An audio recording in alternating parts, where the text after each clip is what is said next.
Hi there, it's Daily Insights on Business and Branding, and today we're going to be mostly talking on business, especially on leadership and on building a team.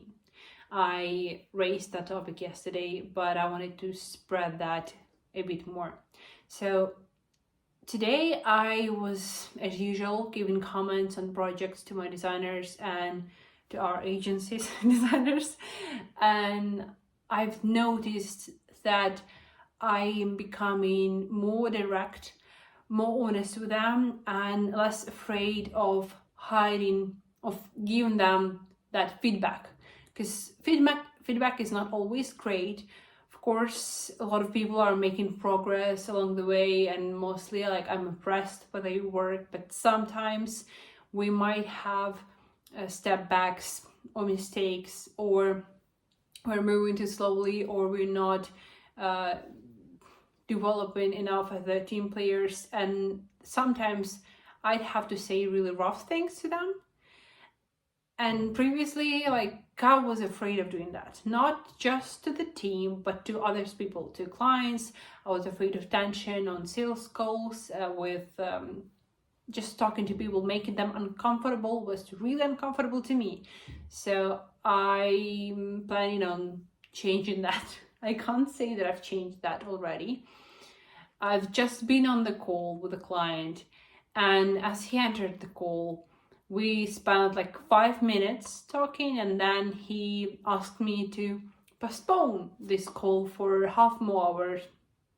And here I am, waiting for the call. That's stupid of me. That's not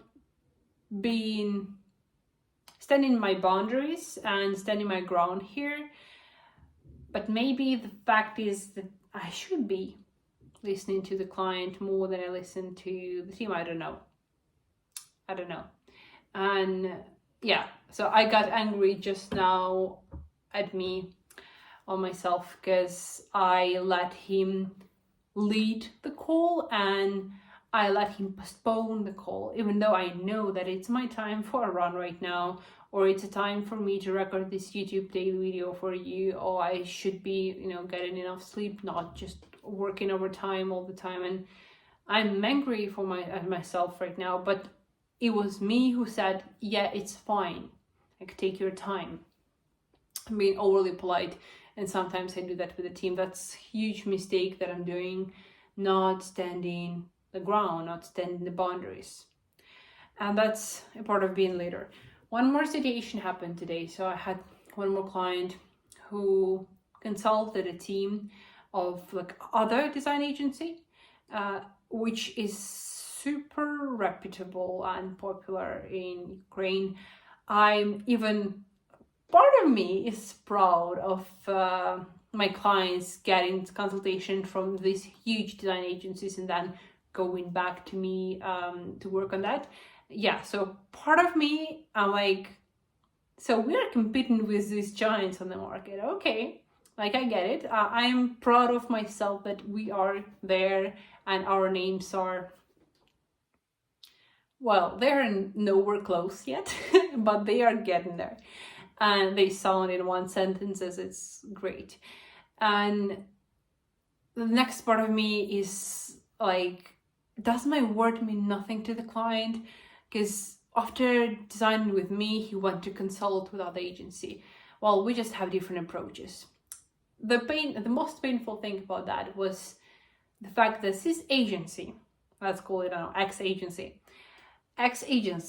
told my client exactly, gave him a corrections to our design exactly once we had at the start, before changes that we made with the client. And here I want to really blame myself. I want to take this responsibility, because I was not standing the same ground on the project. It was easier for me to listen to the client and say, okay, we'll do whatever you say, even though I knew it's worse for design, it's worse for the project. That's where I was not badass enough. I did not push through it. And now they're giving us these comments, and I'm yeah, dude, that's what I said. And oh my god. So I was irritated today.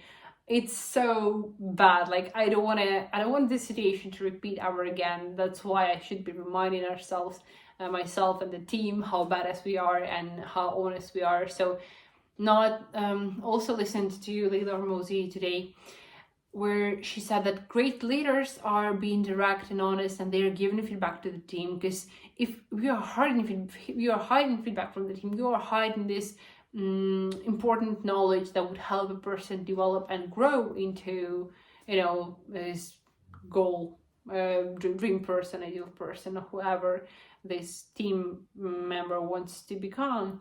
And people want to respect leaders who are not saying the truth, who are not being direct, who are not being honest. Because when you are honest and when you are direct and when you are badass at your work, you are not flattering others. It means that you will rarely be satisfied. You will rarely say compliments to people's work. And it would mean that in those rare moments, people would know that they've actually accomplished something and that your words would mean something. So I am pretty badass and critical to myself. I know how to do that. I know how to be disciplined. I know how to run every day or do videos for you or how to work every day. I know that. But somehow make it uncomfortable others is hard for me. So I will try to figure this out on how to become a bit more uncomfortable to others, to save this badass status of the agency, of the team, of each of the members, and of myself as a leader of this team. Because it's hard. It's easy to say. I love speaking to you guys. It's great. I'm resting right now. But when it comes to actions, I have calls with clients every day. And they are talking too much. I should be leading the conversation and asking, listening to them, but then asking the right questions so that our call wouldn't take an hour or two, but it would take exactly 30 minutes, wouldn't be postponed. We would make all the things we want in design the way we want them so that they would be badass. Because we know some design principles, we know the composition, we know the typography and the fonts, basics. 99% of the clients do not know those. And those who know the composition and fonts and typography are the hardest one, the worst to work with. So it still pushes in practice me all the time. And sometimes when I'm not motivated enough, I say to clients, okay, let's do it your way. That's where we screw up. That's where we're no badass. So embarrassed of that. But it's so badass of me to say it to you. So, yeah. And also, last thing I want to say and remind to myself that I am reliable. I'm the one responsible. I'm the adult here in the team, and I should be setting the example for people to respect me. And yesterday I was not motivated to run. I already felt I'm not feeling like running, but I gave promise on the Instagram and to my team that I'd be doing that daily. It's not that important maybe for others people, but for me it's important to keep the promise. Why? Because first off, I wouldn't trust myself the next time. I wouldn't take my words and promises seriously, since I promised to myself that I would be running daily. I won't fulfill the promise, then I might say whatever I want just to get that. I don't know if it works this way, but read off. When you haven't yet completed your challenge, your run, but you are telling that to everybody, and you are getting praise, getting compliments for that, even though you did nothing, you did not sweat for it. So I want to set this example in real life for my team to show them how badass you can be and how badass you can be working, and set the example in calls, in design work, everywhere, for them to show who we actually are and what are our limits here. There's no limits. Yeah, that's why I'm doing these things, and that's why it is important for me. These tiny things, they compose Badass Agency and ourselves. Have a nice day, and I'll see you tomorrow.